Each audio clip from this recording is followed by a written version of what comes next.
Tim penggerak PKK dan kader Posyandu Desa Cimandala, Kecamatan Sukaraja, Kabupaten Bogor mengikuti pelatihan peningkatan kapasitas bertempat di Aula Gedung Yayasan Putra Pakuan.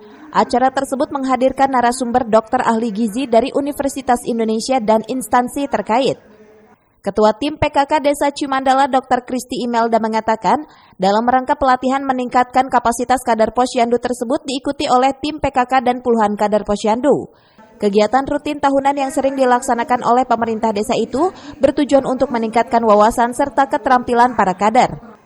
Menurutnya, pelatihan peningkatan kapasitas tahun ini diikuti oleh 42 orang kader Posyandu. Mereka sangat antusias hadir karena untuk pelatihan tahun ini menghadirkan narasumber Mega Diasti, salah seorang dokter ahli gizi dari Universitas Indonesia. Kegiatan pelatihan peningkatan kapasitas kader Posyandu secara rutin tiap tahun kita adakan untuk meningkatkan wawasan serta keterampilan para kader Posyandu. Ini mendatangkan narasumbernya dari mana, Bu?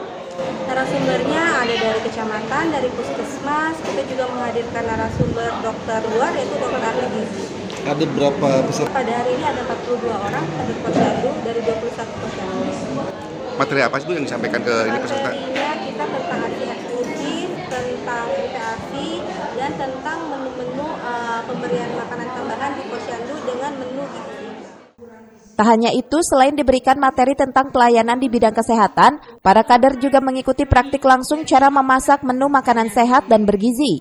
Dengan adanya pelatihan tersebut, tim PKK dan kader Posyandu diharapkan bisa memiliki wawasan luas dan program pencanangan percepatan penurunan stunting di Desa Cimandala bisa efektif. Dari Sukaraja, Kabupaten Bogor, Suhanda Abrizi melaporkan.